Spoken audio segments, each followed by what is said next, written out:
Do you ever feel like you are working nonstop, saving every month, but your money just does not seem to grow?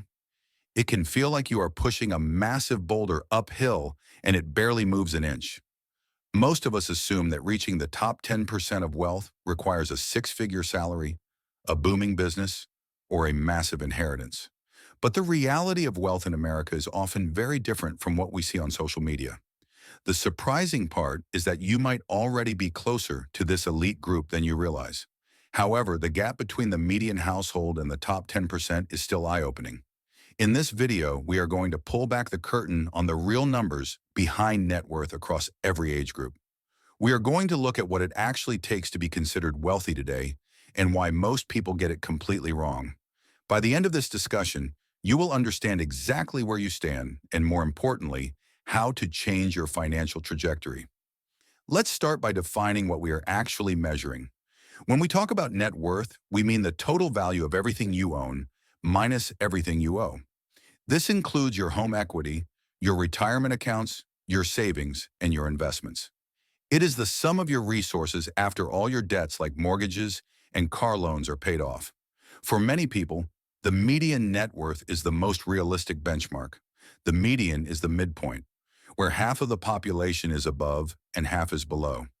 This number gives us a clear sense of what a typical household actually has at each stage of life. Let's look at the numbers for those under the age of 35. For this group, the median net worth sits at around $39,000. That might sound low, but remember that many in this age bracket are still paying off student loans and saving for their first home. If your net worth is higher than $39,000 and you are under 35, you are already doing better than half of your peers. But when we look at the top 10% for this same age group, the number jumps to $372,000. That is a massive leap. Reaching that level early on usually requires aggressive investing in your early 20s and avoiding the trap of lifestyle inflation. As we move into the 35 to 44 age bracket, we start to see a significant shift. By this time, the median net worth climbs to about $135,000. A big part of this growth comes from rising home equity as people begin to pay down their mortgages and see property values increase. However, the top 10% for this group sits at a staggering $1,042,000. This is where the wealth gap really begins to widen. To reach this seven-figure milestone by your early 40s, you cannot just be a saver. You have to be a strategic investor who prioritizes long-term growth over short-term gratification. It requires the discipline to drive a used car even when you can afford a new one. It means maxing out your retirement contributions every single year without fail. Now let's look at the group aged 45 to 54. This is often referred to as the peak earning years. The median net worth for this group is around $246,000. By this point, many households have built up a decent amount of equity in their homes. But the top 10% in this age range has a net worth of nearly $2 million. In fact, the exact figure is roughly $1,956,000. This is the stage where wealth starts to compound in a very noticeable way. When you have $1 million or more invested, your money often starts working harder than you do. A 10% return on a $2 million portfolio is $200,000 in a single year. That is often more than what most people earn at their full-time jobs. This brings us to an incredible discovery made by researchers at Ramsey Solutions. They studied over 10,000 millionaires to find out how they actually built their wealth. They found that 1/3 of millionaires never earned a six-figure salary in a single year of their careers. Even more surprising, teachers ranked among the top 5 careers for millionaires. Think about that for a moment. Teachers do not have the highest salaries, yet they are consistently among the wealthiest people in our communities. Why is that? It is because wealth building is not about how much you make, but about how much you keep and how early you start. Teachers often have a numbers-driven mindset and a high degree of discipline. They understand that consistency is the most powerful tool in the financial toolbox. They do not try to keep up with the Joneses or impress people with flashy cars. Instead, they quietly focus on their own goals and let time do the heavy lifting. As we move into the 55 to 64 age group, the median net worth rises to $364,000. This is the stage where many people are hitting their peak earning years and preparing for retirement. However, $364,000 is often not enough to support a comfortable lifestyle for 20 or 30 years. A significant portion of that wealth is usually tied up in the family home. And as we know, you cannot pay for groceries with your kitchen cabinets or your drywall. Real financial security at this age comes from liquid, investable assets. The top 10% in this group has a net worth of nearly $3 million.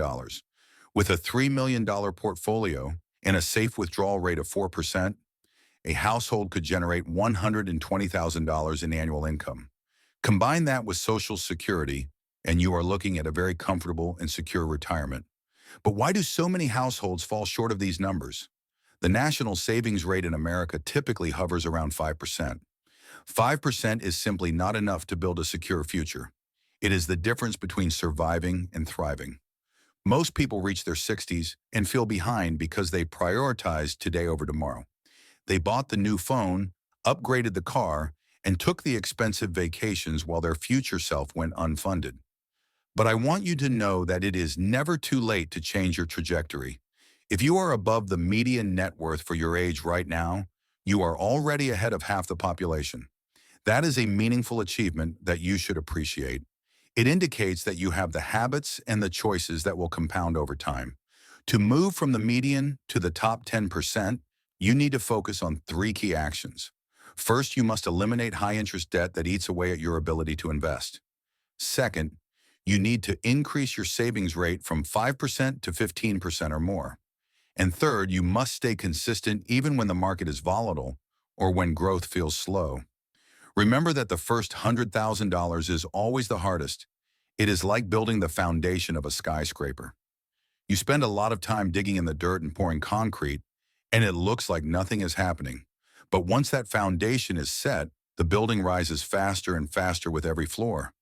Wealth follows a curve that bends upward. It starts slow, it feels grueling, and it can be frustrating. But once you cross that first major milestone, the game speeds up. The second million arrives much faster than the first, and the third million arrives even faster than that. That is the magic of compounding interest. It is a snowball rolling downhill, gaining momentum and size with every rotation. Wealth is about more than just a big number in a bank account. It is about the flexibility to make choices and handle life's challenges without stress. It is about being able to help your family, travel the world, and enjoy your hobbies without checking the balance every day. So ask yourself today, which category do you want to fall into? Are you willing to make the small trade-offs today for the massive freedom of tomorrow? The path to the top 10% is not reserved for the lucky or the extraordinary.